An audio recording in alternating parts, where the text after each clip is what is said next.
السلام البنات، فيديو جديد ونهار جديد. كنتمنى تكونوا على خير وبخير وتكونوا في احسن الاحوال وتكونوا في صحه جيده. الكبيدات كما كتشوفوا غادي نحضر معكم واحد جوج كيكات. وحده غادي نحضروها بالحامض، وحده غادي نحضروها بالتمر والقرقاع. كنتمنى ان شاء الله يعجبكم هذا الفيديو، ولا عجبكم اختي ما تنسونيش من البارطاج. الله يرحم لكم الوالدين، وما تنسونيش من ابوني وديروا لي البارطاج مع عائلتكم مع صحابكم.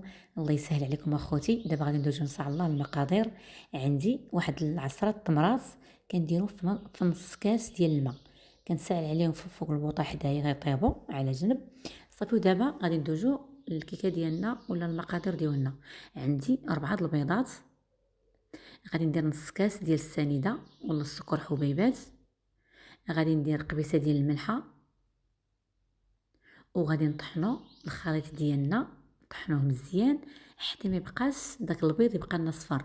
حنا كنضربوه مزيان مزيان حيت يولي داك الخليط كيذوب ديك السنيده، وكيولي داك الخليط تيولي لنا بيض. فهمتوا البنات؟ دابا كان اي ربع عندنا كنطحنوا فيه. صافي دابا غادي نطحنها مزيان حيت هاد الحلوه هاد الكيكه هادي عفوا هاد الكيكه هادي درت معكم نص كاس ديال السنيده. نص كاس اللي درت حيت غادي نديروها بالتمر، غادي تجينا حلوه. داكشي باش نقصت السنيده درت غير نص كاس، حيت غادي نديرو فيها ان شاء الله التمر وغادي نديرو فيها الشكلاط. دابا غادي نزيد داك الكاس ديال الزيت بالتدريج كما كتشوفوا شويه بشويه وانا كنطحن. وغادي نزيد كاس ديال الحليب. كنزيدو اي حاجه بالتدريج وكنبقاو نطحنوا حتى يولي داك الخليط كما كتشوفوا كيولي بيض، ما كيبقاش ديك الصفوريه ديال البيض. صافي دابا غادي نجيب هادوك التمرات اللي طيبت معاكم. التمرات كنطيبوهم هما الاولين وكنخليهم حتى يبردوا، ما نديروهمش في الخليط سخون. كنطيبوهم البنات وكنخليو حتى يبرد داك التمر تيولي بارد. صافي دابا غادي نديرو في الخليط ديالي وغادي نضربو كما كتشوفوا بالضرب الادوي. صافي البنات، كنتمنى ان شاء الله تجربوا هاد الكيكه هادي، راه غتعجبكم البنات بزاف بزاف.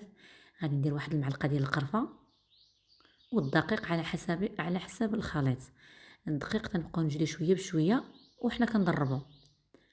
البنات كاين اللي كتهبط ليها الكيكه كتقول لك كندير الكيكه غير كندخلها في الفران هي كتطلع، ولكن فاش كنخرجها من الفران كتهبط.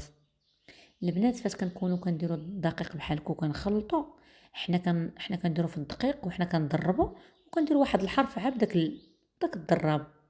كندير واحد الحرف، داك الحرف اللي درناه وهبط لينا التغبه في البلاصه، راه الكيك ديالنا خصنا نزيدو شويه ديال الدقيق. الا درنا داك الحرف بحال درنا الحرف وبقى لينا في الكيك ديالنا بقى واحد دقيقه ولا ما كاملاش، راه صافي القوام هو هذاك. هذا هو السر، هذا هو السر البنات اللي ما غاديش تبقى الكيكه ديالكم طابت لكم. صافي دابا غادي نجيب واحد جوج خمارات ديال الحلوى، وضروري ندير ديك المعلقه ديال الخل باش كتفعل لينا الخميره ديال الحلويات كما كتشوفوا. وداك الخل كيجيب لنا الكيكه ديالنا هشيشه وكتجي تبارك الله طالعه. انتم غادي تشوفوا تبارك الله ما كتهبط ما حتى شي حاجه. ولكن كما قلت لكم ما تنساوش داك الحرف، حنا كنخلطوا وحنا كنقلبوا داك الخليط ديالنا. فاش كنديروا داك الحرف غير بالمول هكا كنديروه، فاش كتبقى لينا داك الحرف تيبقى مصور في الخليط ديالنا ديك الدقيقه ولا ما كاملاش، صافي كنعرفوا بلي الخليط ديالنا صافي القوام ديالو هو هذاك. كنزيد هاد السكرات حبيبات كما كتشوفوا. الا ما عندناش ما نديروش ماشي مشكل. صافي دابا هو المول كما قلت لكم درتو في الفريغو حتى برد، راه كيبان لكم مجمد. درتو حتى درتو ديك العشرة دقائق حتى ل20 دقيقه، دهنتو ودرتو في الفريغو.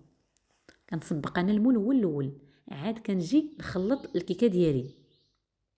هاد الكركاع علاش كندير فيه داك شويه ديال الدقيق؟ باش ما كيهبط لياش داك الكركاع القاع ديال المول، كيبقى ليا الكركاع ما تيهبطش فاش كنديروا ليه داك الدقيق. الفران كنسعلو على 180 درجه، وضروري نديرو ديك الطاوه تحت المول، ضروري تكون ديك الطاوه تحت المول. كنسعلو على 180 درجه، كنسعل عليه غير من التحت حتى تطلع ليا حتى تطيب ليا الكيكه في الجناب، حتى تنحس بها راه طلع ليا ديك الصفوريه. عاد كنسعل عليها الفران من الفوق. انا بعض المرات ما كنسعلش كاع الفران، كنسعل غير من التحت، كتحمر من الفوق ومن التحت. كما كتشوفوا الكيكه تبارك الله ديالنا جات على حقها وطريقة، جات رائعة البنات، جات ما نقولكمش القرقاع، جات رائعة مع داك الشكلاط. كندير الشكلاط كندوب الشكلاط عادي وكندير فيه داك دانيط ديال الشكلاط صافي، كنزوقو الكيكه ديالنا ولا كنزينو الكيكه ديالنا. التزيين كيبقى كل واحد كيدير داكشي اللي عنده من طبيعة الحال، وكل واحد كيزين الكيكه ديالو كيما بغا. صافي البنات، دابا غادي ندير ليها شويه ديال الكركاع وكما كتشوفوا جات رائعه. عندكم البنات تكثروا الدقيق ولا شي حاجه وديروها ثقيله وتجيكم من الداخل ثقيله البنات. كما قلت لكم داك الحرف ما تنساوش، الكيكه اللي بغيتوها ما تبقاش تهبط لكم، راه شوف ندهنوا المول وندخلوه للفريغو هو الاول، ونديرو فاش حنا كنخلطوا الكيكه كنديروا داك الحرف باش العجينه ديالنا ولا الخليط ديالنا ما يجيناش ثقيل ولا ما يجيناش مطلوق. فاش كتكون خفيفه بزاف ديك العجينه تاني خفيفه، غير كندخلوها للفران كتطلع الكيكه، فاش كنخرجوها من الفران كتهبط لينا. تفاهمنا؟ دابا غادي ندوزو للكيكه الثانيه. درت 4 البيضات ودرت واحد الفاني، وغادي ندير هنا قبيصه ديال الملحه، ودرت كاس ونص ديال السنيده ولا السكر حبيبات. علاش هنا درت كاس ونص؟ حيت غادي نديرو فيها كاس ديال الحامض، وكما كتعرفوا الحامض تيكون حامض الحامض ضروري خصنا نديرو فيه 2 كيسان ديال السنيده، ولكن انا كندير غير كاس ونص ديال السنيده. كتعجبني ديك الحموضيه مع الحلاوه، كتزيد زوينه بزاف وكتجي رائعه. اللي كتبغي الحلاوه غادي دير 2 كيسان ديال السنيده. حيك الكيكه ديال حيك الحامض الصراحه فاش كنكونوا دايرين الحامض ضروري كنديروا 2 كيسان تاع السنيده. اللي ما بغاش يدير الحامض يدير كاس ديال الليمون ولا يدير دانون ويدير غير كاس ديال السنيده. اللي ما عندوش الحامض يدير كاس ديال الليمون، ولكن هذه ديال الحامض الصراحه راه كتجي رائعه من طبيعه الحال اللي كيعجبو الحامض. صافي، والدقيق كما قلت لكم على حسابيه الخليط. حنا كنضربو وكنزيدو في الدقيق حتى نحصلوا على القوام اللي بغينا حنا.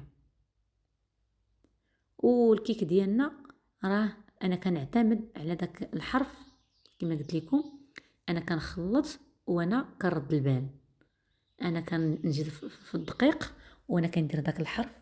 فاش كيدير ليا داك الحرف دابا كنديرو بحال هكا تيبقى ليا داك الحرف، صافي كنعرف بلا رانا حصلت على القوام اللي بغيت.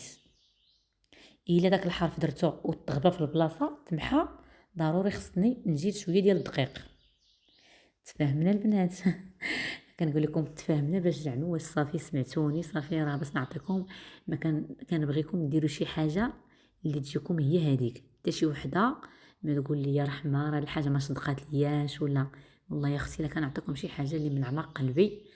والله يسهل عليكم على المتابعه، والله يسهل عليكم على الكومونطات الزوينين. دابا غادي نزيد واحد 2 خمارات ديال الحلوى كما كتشوفوا.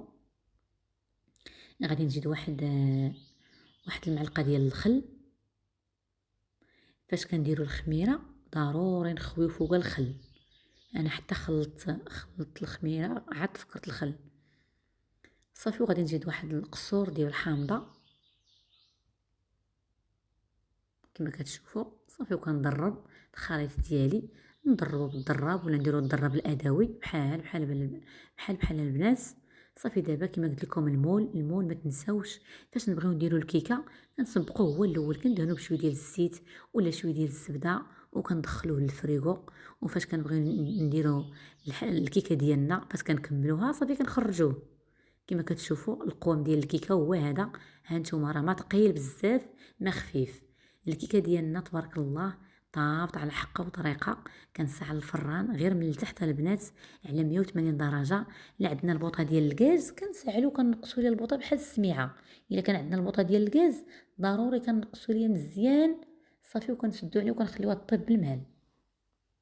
سمعتوا البنات؟ شوفوا تبارك الله كيفاش جات، ما جات هابطه، ما كتهبط، ما دغيا كنسربيها، ما كنبقى تبقاي محيره معاها وتبقاي راه قد ما بقيتي حيره معاها قد ما كتهبط هذيك الكيكه. صافي سربي بالزربه خلطه دخلها الفران ها هي وجدات. صافي دابا وكما كنقول لكم التزيين كيبقى كل وحده كتزين بداكشي اللي بغات. انا درت معكم شويه ديال الكوفيتير، غير الكوفيتير ديال الماكله، ما كانش عندي الصراحه الكوفيتير ديال الحلوى. درت هاد الكوفيتير ديال الماكله صافي، وغندير شويه ديال الكوك. وكنتمنى ان شاء الله نكون خفيفه ظريفه على قلوبكم. ولا عجبكم اختي الفيديو ما تنساونيش من البارطاج. الله يسهل عليكم اختي ويحفظ لكم وليداتكم عفوا.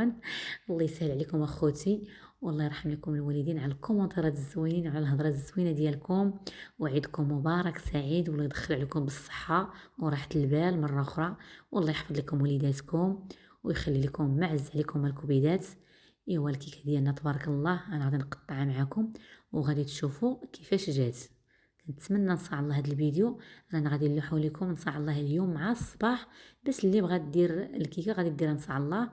كما كنعرفوا الكيكه ديال العيد ما كنديروها حتى العشيه. ايوا هذاك الشيء باش غادي نلوحو معكم مع الصباح. وكنتمنى الكبيدات المتتبعات ما تنساونيش من التعاليق بحالكم الزوينين. وشوفوا تبارك الله كيفاش كتجي. انا غادي نقرب لكم الكاميرا باش تشوفوا كيفاش كتجي تبارك الله. كتجي خفيفه وكتجي فشفشه من الداخل. يلا الله يعاونكم اخوتي، نهاركم مبروك.